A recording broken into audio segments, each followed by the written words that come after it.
My name is Eliza Rhodes.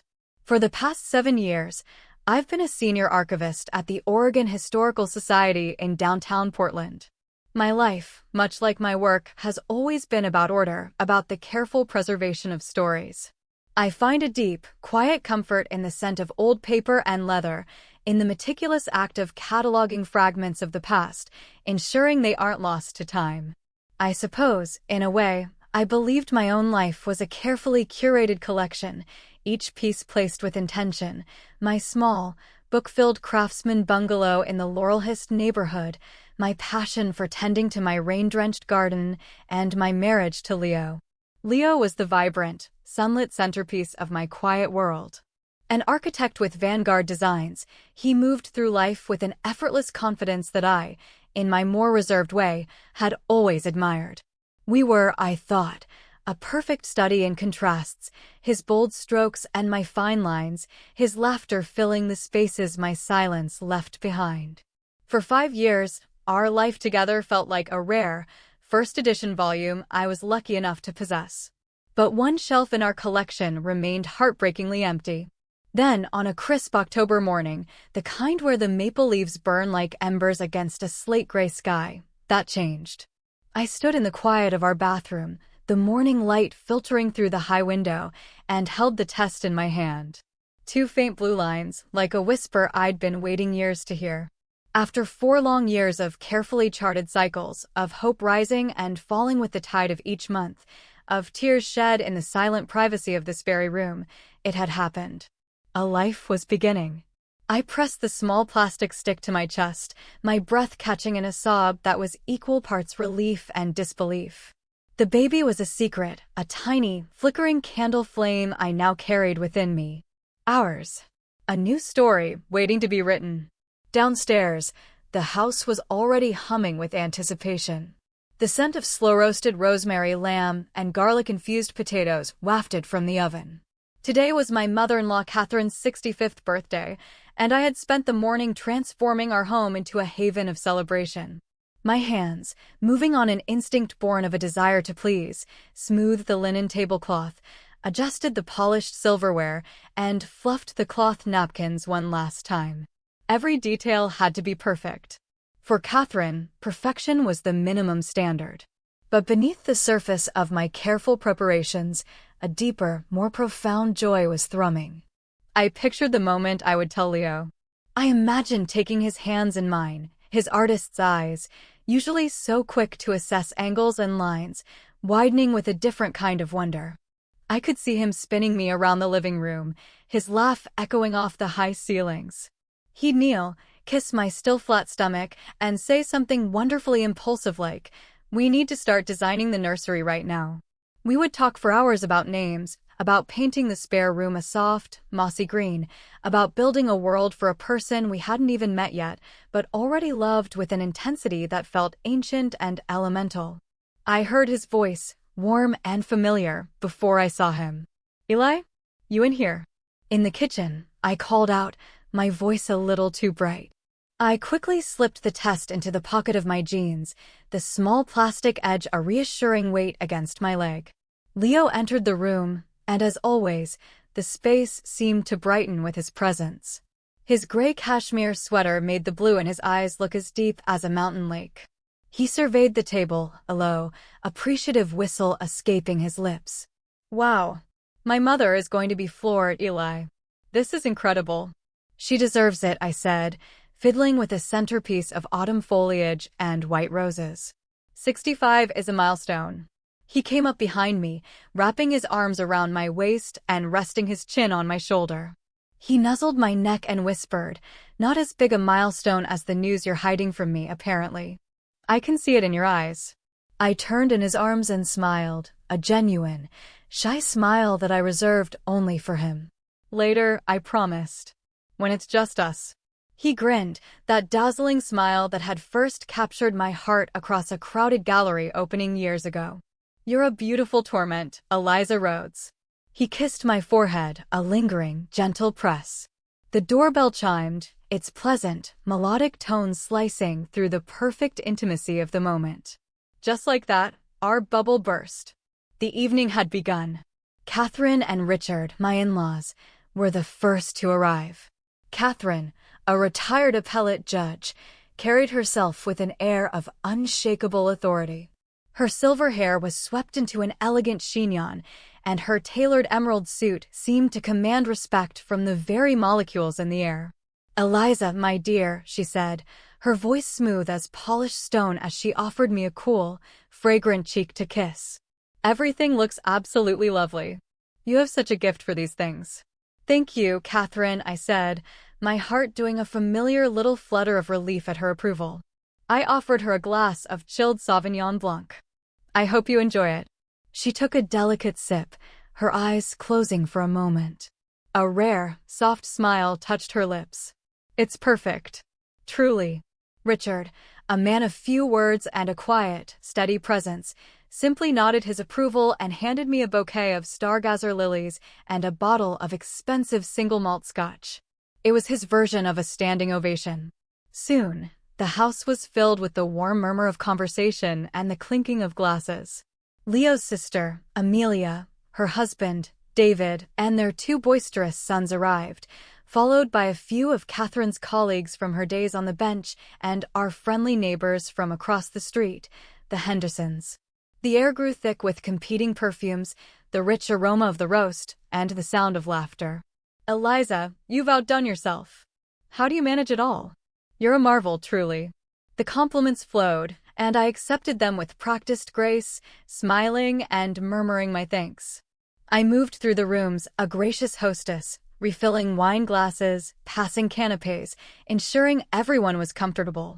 But with every step, my hand would drift unconsciously to my stomach, a silent, secret communion. "See?" I'd whisper to the tiny life within me. "This is your family. You are so wanted here. You are so loved." Leo was in his element, the perfect host and devoted son. He held court in the living room, weaving a hilarious tale about a recent client presentation at Vanguard that involved a malfunctioning projector and a very unimpressed CEO. The room, Catherine included, was captivated, erupting in waves of laughter. I watched him from the doorway of the kitchen, my heart swelling with a love so profound it felt like a physical ache in my chest. He was so vibrant, so charming, so utterly and completely mine. For that one fleeting moment, I believed in the permanence of it all. The warm glow of the lamps, the scent of vanilla from the birthday cake, the happy hum of our loved ones filling our home. I wanted to bottle that feeling, to archive it and keep it safe forever. It was a perfect snapshot in time, a life I was so grateful to be living. I had no way of knowing it was the last second of that life. I had no idea that the story I thought I was preserving was about to be torn from its binding. It began, as life-altering moments often do, with an innocuous question. We were serving coffee and cake when Catherine scanned the living room. "Where has Leo gone?" she asked, her brow furrowed slightly. "I haven't seen him for a few minutes." I looked up from the porcelain cups I was arranging on a silver tray. I hadn't even noticed his absence. "He was just here," I said, a strange, hollow feeling beginning to form in my chest. "He probably just stepped out to the porch for some air." Amelia chimed in from the couch. "Or he's hiding in his study. You know how he is with his work calls, can't ever fully unplug." "I'm sure that's it," I said, nodding. I excused myself, wiping my damp palms on a dish towel as I made my way down the quiet, carpeted hallway toward the back of the house. A nervous energy, unfamiliar and unwelcome, began to prickle at my skin. "It's nothing," I told myself. "Just a client call. He's always working." That was the narrative. It was the story we both told. The door to his study was ajar, casting a thin blade of warm, golden light onto the dark hallway floor.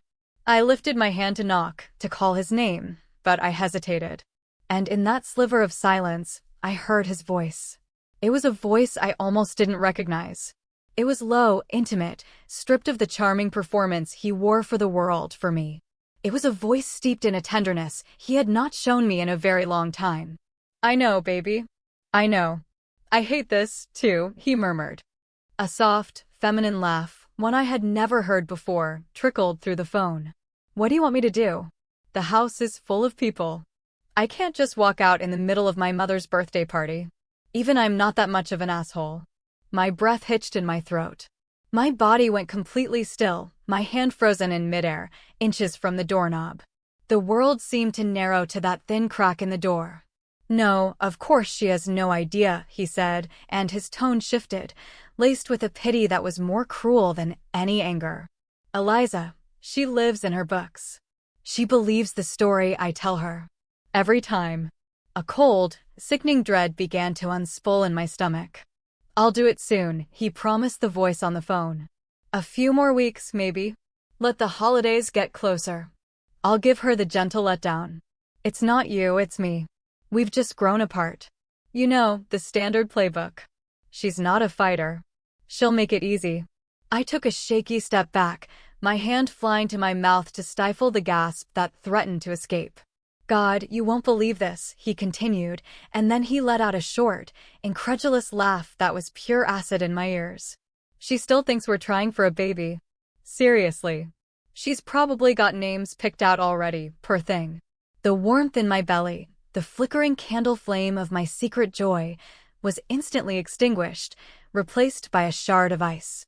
"She's a good person," he conceded, his voice softening into that mocking, gentle tone again. "She's sweet. But she's comfortable. She's predictable. She's not you, Sloane. She'll cry for a while, but she'll land on her feet. She always does." I turned and fled, my movements clumsy, silent.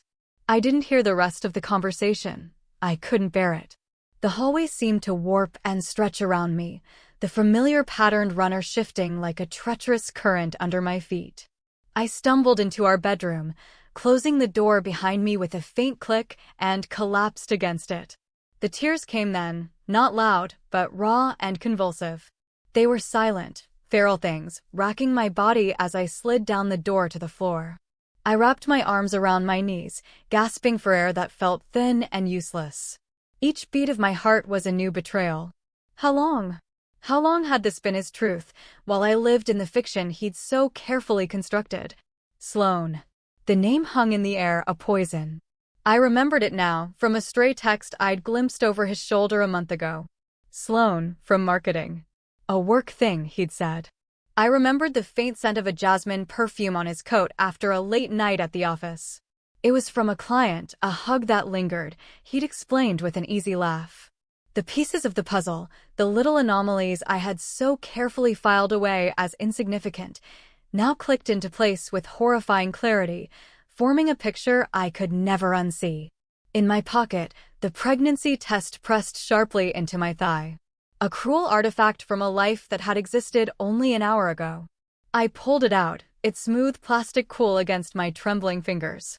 The two blue lines seemed to mock me, a symbol not of a beginning, but of a devastating, catastrophic end.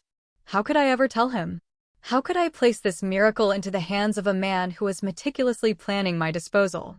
A man who saw me as a soft, predictable, pitiable thing to be managed. From down the hall, I could hear the party continuing, oblivious. The sound of his laughter, public and charming once more, drifted under the door. Life was moving on, while mine had just shattered into a million irreparable pieces. I pushed myself up, my legs unsteady, and went to the ensuite bathroom. I splashed cold water on my face, watching the mascara run in gray streaks down the porcelain sink. I bit down hard on my lip to keep from screaming. In the mirror, a stranger looked back at me, a woman with haunted eyes, her face a mask of grief. I took a deep, shuddering breath, and then I did the hardest thing I have ever done. I arranged my features into a placid, gentle smile. Just wide enough. Just convincing enough to get me through the rest of the night. When I re-entered the living room, Leo had magically reappeared, a slice of cake in hand, laughing with his father. He was seamless, a master of his craft. As I passed, his arm brushed mine, and he leaned in to whisper, "Everything okay? You were gone a while." I met his gaze and nodded, the lie a bitter pill on my tongue. Just a bit tired. The truth was, I had never felt less okay. I had never been more broken in my entire life. Later, after the last guest had finally departed and the dishwasher was humming its quiet, rhythmic tune in the kitchen, Leo collapsed onto the sofa with a contented sigh. He had played his part beautifully. He kicked off his expensive leather shoes, loosened his tie, and patted the cushion beside him. "Come on, sit," he said, his voice laced with a fatigue I now understood was not from hosting, but from the strain of his elaborate performance. "You've been on your feet all day." I sat, my body moving with an autonomy that felt disconnected from my mind. My legs were still trembling. He smiled at me, the same easy, charming smile he'd given his mother when she'd praised the wine, the same one that had held the living room wrapped during his story. The smile that, until 2 hours ago, had felt like coming home. "So," he said, nudging my knee with his. "You gonna tell me? What's the big secret?" I looked at him, truly looked at his handsome, familiar face, and for the first time, I saw the stranger beneath the mask I had loved for so long. My hand drifted to my pocket, but the test wasn't there. I'd left it on the bathroom counter, hidden beneath a towel. The tangible proof of my greatest joy was now the anchor of my deepest sorrow, a secret I didn't know how to carry, let alone share. "Let's talk tomorrow," I said, my voice surprisingly steady. I even managed a soft, weary smile. "I'm just too exhausted tonight." A flicker of disappointment crossed his face, but he was too pleased with the success of the evening to push. He shrugged. "Okay, I guess the suspense will do me good." I watched him walk down the hall to our bedroom, humming softly to himself, his shoulders relaxed. He moved like a man without a care in the world, not like a man who had spent the evening secretly dismantling our marriage. When the bedroom door clicked shut, I remained on the sofa, a solitary figure in the wreckage of the celebration. The room was littered with the evidence of a happy occasion, half-empty glasses, crumpled napkins, the remains of the cake, but it felt like a funeral. My own. I didn't sleep. I lay rigid in our bed, beside the steady, rhythmic breathing of the man I now knew was a stranger. I stared into the darkness, my mind a frantic, whirring archive, pulling up forgotten files. The business trips that were extended at the last minute. The new, expensive cologne that wasn't his usual sandalwood scent. The way his phone was now always face down, always just out of my reach. The sudden need for privacy, for space, which I had interpreted as stress from his demanding job at Vanguard. I had built a fortress of explanations around his behavior, defending the integrity of our story. He's under pressure. He's tired. It's just work. I had polished every lie he'd ever told me until it shone like the truth. How much had I willfully ignored? How much of myself had I quieted just to keep the beautiful illusion of our life intact?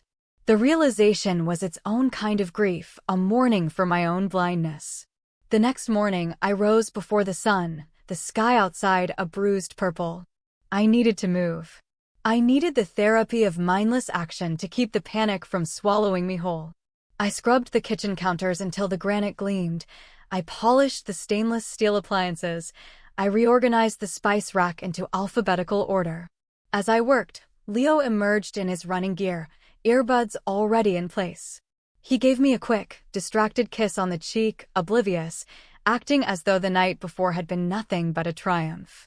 The moment the front door closed behind him, I walked directly to his study and picked up his phone from the desk where he'd left it to charge.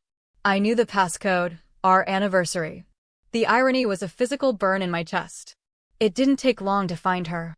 The contact was just a number, no name, but the message thread was a damning narrative of our undoing. Hated every second of pretending last night. When can we stop this charade? I want you to myself. And his reply, from just after he'd left the kitchen, soon. I promise. She'll never see it coming. She still thinks we're solid as a rock. Then came the photos. A picture of them, heads close together, at a sleek, minimalist restaurant in the Pearl District I'd never been to. A photo of her, Sloane, a woman with sharp, beautiful features and a confident smile, wearing a striking red dress. And then, the one that broke what little was left of my heart. A photo of them on our back porch, laughing, her arms slung around his neck. My wind chimes, the ones I'd hung last spring, were visible in the background, a serene, unknowing witness to my life's demolition. I dropped the phone on his desk and barely made it to the bathroom before I was violently ill. This wasn't the gentle morning sickness of pregnancy. This was the visceral, gut-wrenching purge of betrayal. I sank to the cold tile floor, my forehead pressed against my knees, my body shaking with a toxic cocktail of grief and rage. I wanted to scream. I wanted to smash something, to make the invisible pain manifest in the physical world. But I couldn't. To the outside world, I was still Eliza Rhodes, the quiet archivist, the perfect wife, the woman who had it all. The chasm between that woman and the shattered person on the bathroom floor felt a universe wide. I didn't want to burden anyone. My instinct was always to retreat, to handle my pain in private. But the weight of this was too much to bear alone.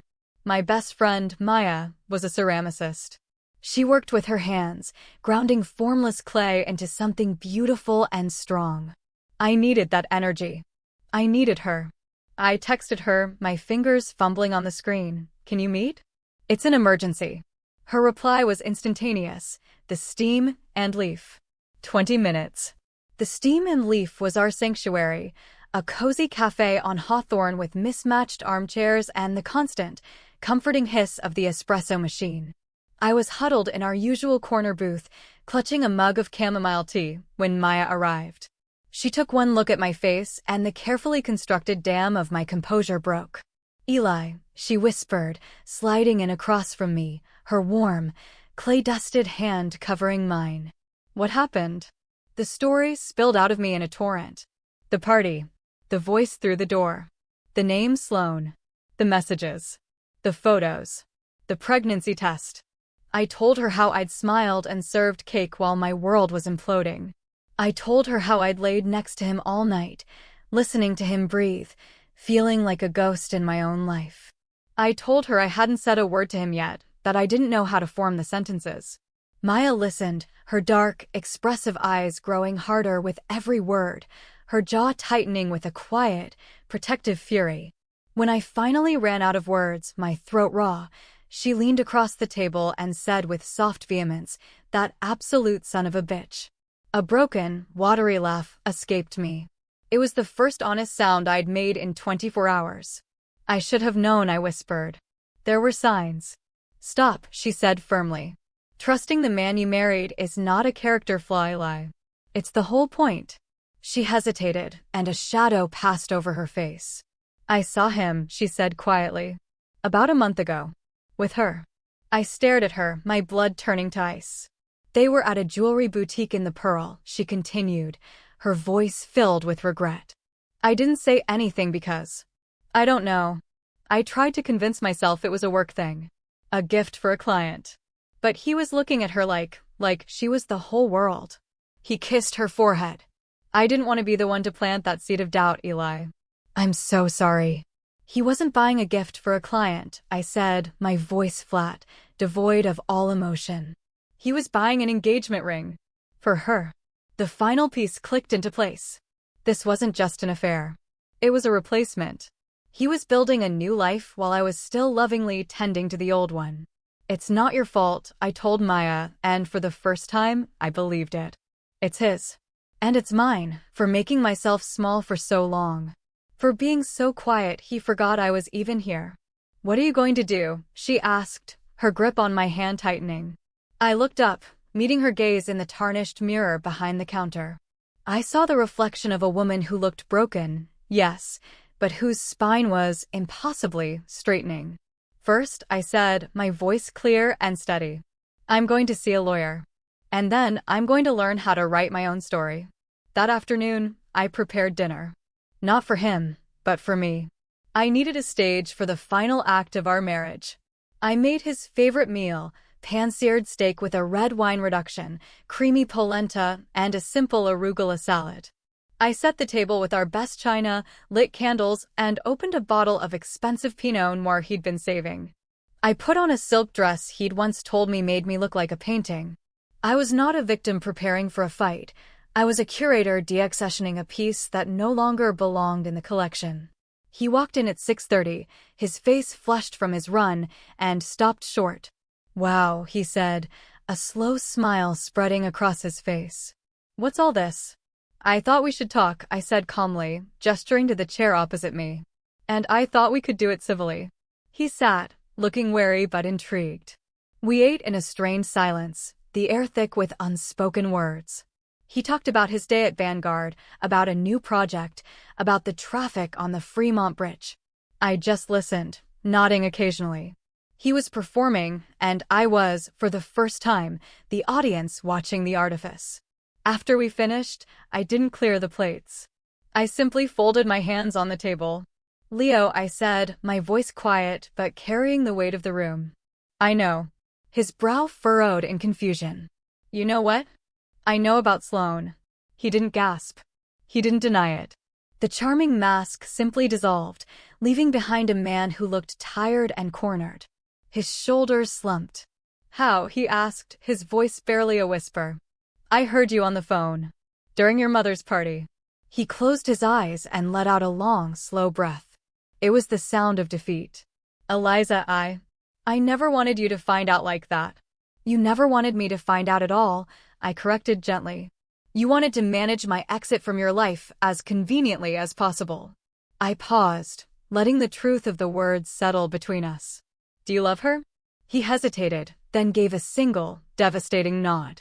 "And me?" I asked, my voice not pleading, but seeking a final, historical clarification. "Did you ever love me? Or was I just a comfortable story you told yourself?" He looked at me then, his eyes filled with a sad, complicated shame. "I did love you, Eli. I think a part of me always will. You were my safe harbor."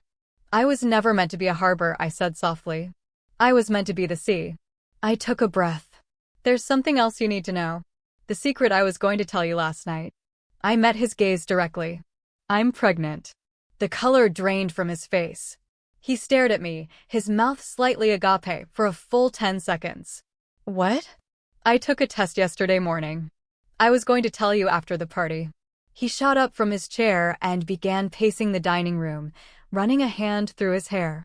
"Oh my God. Oh my God, Eliza. This changes everything." "No, Leo," I said, and my voice was the steadiest it had been in 2 days. "It changes nothing." He stopped pacing and looked at me, utterly lost. "I am going to have this baby," I said. "And I am going to file for divorce. Our story is over. But mine, and this baby's, is just beginning." He sank back into his chair as if the weight of his choices had finally crushed him. He didn't argue. He didn't plead. He just nodded, accepting the sentence I had handed down. In that moment of quiet finality, I didn't feel rage or even victory. I felt a profound, aching sadness, and beneath it, the first stirrings of a new and unfamiliar strength. Leo packed a small suitcase that night. He moved with the quiet efficiency of a man who had already been packed in his heart for months. I didn't cry or scream. I simply stood in the doorway as he walked out of the house we had built together, out of the life I thought was ours. He didn't look back. When the door clicked shut, the silence he left behind was immense, but it was not empty. It was filled with possibility. The next few months were a study in deconstruction and rebuilding. I met with a lawyer, a kind, no-nonsense woman named Ms. Hollis, who assured me I was in a strong legal position. I told my parents, whose initial heartbroken anger quickly melted into fierce, unwavering support. I informed my boss at the Historical Society, who responded with nothing but compassion and an offer of extended leave whenever I needed it. And I leaned on Maya, who showed up with packing boxes, wine, and a playlist of empowering anthems. Together, we purged Leo's presence from the house. We packed away his architectural books, his sleek, minimalist clothing, his expensive colognes. Each item removed felt like a reclamation of space, both physical and emotional. "Are you sure you don't want to keep this?" Maya asked, holding up a framed photo of us from a trip to the coast, both of us windswept and smiling into the camera. I looked at the woman in the photograph, at her trusting, unguarded joy. "No," I said softly. "She doesn't live here anymore." I began to find solace in my own quiet rhythms. I took long, contemplative walks through the Laurelhurst neighborhood, the gentle Portland drizzle washing the world clean. I spent hours in my garden, my hands in the cool, damp earth, tending to new life. I started a private journal, filling its pages not with anguish, but with letters to my unborn child, whom I had started calling Rowan. You are my anchor and my sail, I wrote one night, the pen moving smoothly across the page. You are the reason I am learning to navigate my own waters. Leo tried to reach out once. A text message that simply said, "Can we please talk?" I stared at the words, felt the old pull of wanting to smooth things over, to be the peacemaker. Then I remembered his voice through the door, the casual cruelty of his pity. I remembered the woman I was becoming. I deleted the message without replying. I was learning to set boundaries, to build a safe harbor for myself and for Rowan. As my body changed, growing rounder and fuller with the life inside me, so did my spirit. The grief was still there, a quiet, phantom ache, but it was no longer the defining feature of my landscape. It was a river that ran through me, not the ocean I was drowning in. I was no longer just an archivist of other people's stories. I was living my own, a narrative of resilience I hadn't known I was capable of. The day Rowan was born, the world outside was shrouded in a classic Portland mist, but the room felt filled with a brilliant, blinding light. The moment they placed him on my chest, warm, wailing, and so breathtakingly real, everything else fell away. The pain of the past year, the betrayal, the heartbreak, it all dissolved in the face of this new, overwhelming love.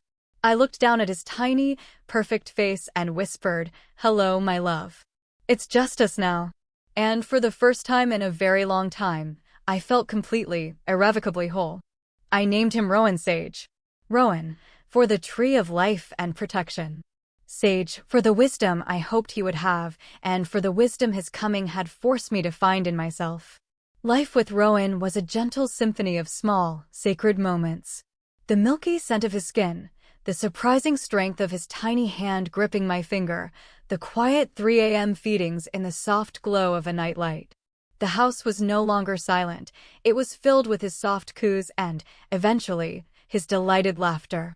I painted the nursery a warm, sunny yellow and hung prints of woodland creatures on the walls. Above his crib, I framed a simple, hand-lettered quote, "And now you are my story." About a year after Rowan was born, a thick, cream-colored envelope arrived in the mail. There was no return address, but I recognized Leo's elegant, architectural script immediately. My hand trembled as I opened it. It was a short, simple letter. "Eliza," it began. "I know I have no right to ask for anything, but I hope you will read this. I think about you and the baby every day. There isn't a moment that goes by that I don't live with the profound weight of my choices. I was a coward, and I broke something beautiful because I wasn't strong enough to be the man you deserved. I don't expect your forgiveness. I don't deserve it. But I want you to know that if there is ever a day you feel he should know me, I will be ready. I will wait. However long it takes. Leo." I read the letter twice, the paper cool against my fingertips. There was no defense, no justification. Only a quiet, unvarnished regret. I folded it carefully and tucked it into the back of Rowan's baby book, alongside his hospital bracelet and a lock of his fine, silky hair. It was part of his history, a piece of his story that he deserved to have. But it was not a chapter one was ready to reopen. My life is quiet now, but it is not small. I have returned to my work at the Society, finding a new depth of meaning in the preservation of the past. On weekends, Maya comes over, and we sit on the porch while Rowan naps, her hands covered in clay, mine in garden soil. We talk about our futures, not our pasts. Some evenings, when the rain is tapping a soft rhythm on the roof, I hold Rowan in my arms in the rocking chair, his warm, sleepy weight a comforting anchor. I tell him stories, not of kings and queens, but of strong women, of new beginnings, of the quiet magic of an ordinary, well-loved life. I don't know what the future holds. I don't know if Leo will ever be a part of Rowan's life, or what that would even look like. The ending of my own story is not yet written, but I am no longer afraid of the blank page. I have learned that the most beautiful narratives are not the ones that are perfectly preserved, but the ones that are bravely lived, with all their tears, revisions, and unexpected, joyful new chapters. I look down at my son, my beautiful boy, my Rowan, and I know, with a certainty that settles deep in my bones, that we are going to be okay. We are the authors now. And our story is just getting started.